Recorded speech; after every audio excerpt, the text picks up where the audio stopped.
जय श्री राम मित्रों, मेरा वीडियो बनाने का मतलब ये नहीं है कि मैं कोई वायरल होना चाहती हूँ।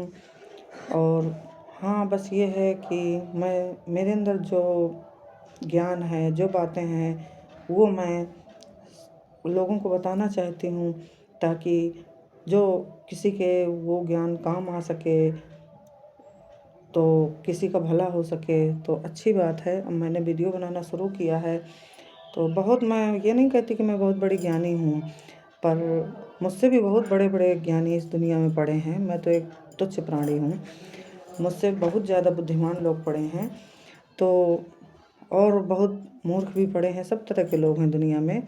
तो मेरा वीडियो बनाने का मतलब ये है कि जो भी मेरे अंदर ज्ञान है, तो मैं चाहती हूँ कि अगर वो किसी के काम आ सके तो अच्छी बात है, इसीलिए मैं वीडियो बनाती हूँ। बाकी तरह तरह के लोग चर्चाएं करते हैं, लोग सोचते हैं, तरह तरह की बातें करते हैं, तो लोगों से मुझे कोई फ़र्क नहीं पड़ता, क्योंकि मैं भीड़ में नहीं चलना चाहती। मैं भीड़ से अलग काम करती हूँ, अलग रहती हूँ। मुझे अपने आप को संसार में बिखेरना पसंद नहीं है, मैं अपने आप को समेटना पसंद करती हूँ। और कुछ ऐसी बातें हैं जो मैं आगे आपको वीडियो में बताऊंगी। इसी वजह से मेरी मित्र मंडली थोड़ा कम है, लोगों से मेरी कम बनती है। मेरे विरोधी लोग ज़्यादा हैं, क्योंकि वो मुझे पूर्ण रूप से जान नहीं पाए हैं। इसी वजह से मेरा विरोध करते हैं। कहते नहीं हैं कि आधा ज्ञान हानिकारक होता है। अगर आप लोग मुझे अच्छे से समझे होते तो शायद मेरा इतना विरोध नहीं करते, पर आप नहीं समझ सके मुझे, इसीलिए मेरा विरोध करते हैं। खैर, कोई बात नहीं है, इससे मुझे कोई फ़र्क नहीं पड़ता कि मेरा कौन विरोधी है, कौन मेरा साथ देता है। बस मैं तो उस परमात्मा की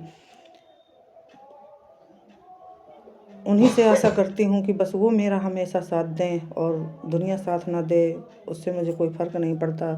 अगर मेरे साथ ईश्वर है तो मुझे सब कुछ उपलब्ध है। ईश्वर मेरे साथ है, मैं दुनिया से लड़ सकती हूँ, सबसे लड़ सकती हूँ। लेकिन यहाँ बात सबसे लड़ने की नहीं है, मैं बात करती हूँ योग की और अपने आप से लड़ने की। अगर हर व्यक्ति अपने आप से लड़ ले तो वो दुनिया से लड़ना छोड़ देगा। सिर्फ अपने आप से लड़ने की ज़रूरत है। और कुछ क्रियाएं हैं जो मैं आपको धीरे धीरे वीडियो के माध्यम से बताऊंगी, उन पर अमल करिए और फिर देखिए कि आपको कितना लाभ मिलता है। तो दोस्तों, मैं बस इतना ही कहना चाहूँगी कि कुछ समय के लिए मैंने कुछ अपनी क्रियाएं बंद कर दी थीं, क्योंकि ऐसा मेरे ऊपर दुखों का पहाड़ टूट पड़ा था जिसकी मैंने कभी कल्पना भी नहीं की थी।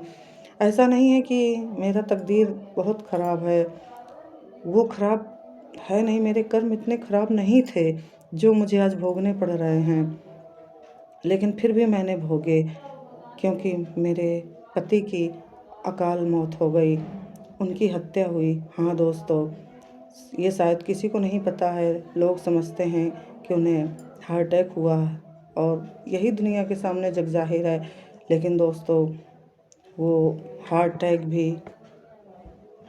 नहीं था दोस्तों, वो उनकी हत्या थी। ये बात मैं जानती हूँ और पूरे विश्वास के साथ कहती हूँ, क्योंकि उतना ही विश्वास के साथ कह रही हूँ जितना इस समय मैं छत के नीचे बैठी हूँ दोस्तों। तो इस टॉपिक पर मैं बात नहीं करना चाहती थी, लेकिन मजबूरी है कि कर रही हूँ। मेरे पति गए, मुझे बहुत कुछ सहना पड़ा जिसकी मैंने कभी कल्पना भी नहीं की थी। वो समस्याएं मेरे जीवन में सामने आईं और उन समस्याओं को मैंने झेला और आज भी झेल रही हूँ। तो दोस्तों, मेरे पति गए इसलिए मुझे ये समस्याएं झेलनी पड़ी। तो दोस्तों, ये दुनिया गोल है, जो आप किसी को दोगे वो पलट कर मिलेगा। तो जिसने ये किया है उसे नहीं ऐसा करना चाहिए था, ये गलत है। किसी की हत्या करना बहुत ही गलत है, लेकिन औरत के कहने पर अपने रिश्तेदार के माध्यम से ऐसा किया गया। खैर, कोई बात नहीं। और मेरे पति ये जानते भी थे, मैंने उन्हें 3 महीने पहले ही आगाह कर दिया था कि आपके साथ ऐसा किया जा रहा है। तो दोस्तों, लोगों ने ऐसा किया और मैंने अपनी आँखों से सब कुछ देखा और मेरे पति गए, उन समस्याओं को मैंने ही झेला है, किसी और ने नहीं झेला। मैंने झेला, मेरे अंदर क्षमता थी तो भी झेला, नहीं थी तो रो गा के जैसे भी बना मैंने झेला। लेकिन दोस्तों, जिसने ये किया है उसको भी ये पलट कर मिलेगा। मैं आज झेल रही हूँ क्योंकि मेरे पति नहीं हैं और सामने वाला झेलेगा, वो पति के होते हुए भी झेलेगा, क्योंकि श्रवण कुमार के मरने पर आपको सबको पता है कि श्रवण कुमार के मरने पर उनके माता पिता ने प्राण त्याग दिए थे और राम के वनवास जाने पर, राम के होते हुए श्रवण वहाँ मरे थे तो उनके माता पिता ने प्राण त्यागे और यहाँ राम थे और उसके बाद भी दशरथ को प्राण त्यागने पड़े। तो दोस्तों, जो बोया है वो मिलेगा, आज नहीं तो कल। भगवान के यहाँ देर है, अंधेर नहीं।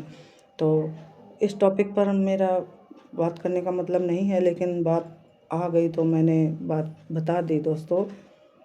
अब मैं आप लोगों को कुछ क्रियाएं आगे बताऊंगी, उसके पहले मैं आपको अपना इंट्रोडक्शन करवाऊंगी। बहुत लोग मुझे नहीं उस तरह से जानते हैं क्योंकि मैंने कभी जनाने की कोशिश नहीं की। मैं दुनिया को बताना नहीं चाहती थी ये सारी बातें, लेकिन अब शायद ज़रूरी हो गया है क्योंकि मेरी बेटी ने मुझे सलाह दी। वो कहती है कि मम्मी, जो चीज़ें आपके अंदर हैं तो उनको आप लोगों को दो। और मुझे भी ऐसा एहसास हुआ कि शायद किसी के काम आ सकें ये बातें, ये गुण, ये मतलब ट्रिक जो मैं आप लोगों को बताऊंगी, तो उससे किसी का भला हो तो अच्छी बात है। कहते हैं कि अगर कोई ज्ञान है किसी तरह का आपके अंदर तो ज्ञान बांटने से बढ़ता है। यही सोचकर मैंने वीडियो बनाना शुरू किया है और मैं स्टेप बाय स्टेप आपको बातें बताऊंगी।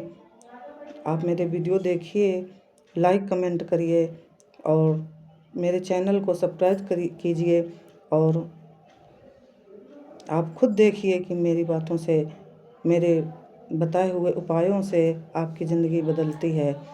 मैं आपको कुछ ऐसी क्रियाएं बताऊंगी, तो आप मेरे नेक्स्ट वीडियो का इंतज़ार कीजिए जहां पर मैं आप लोगों को अपना इंट्रोडक्शन करवाऊंगी।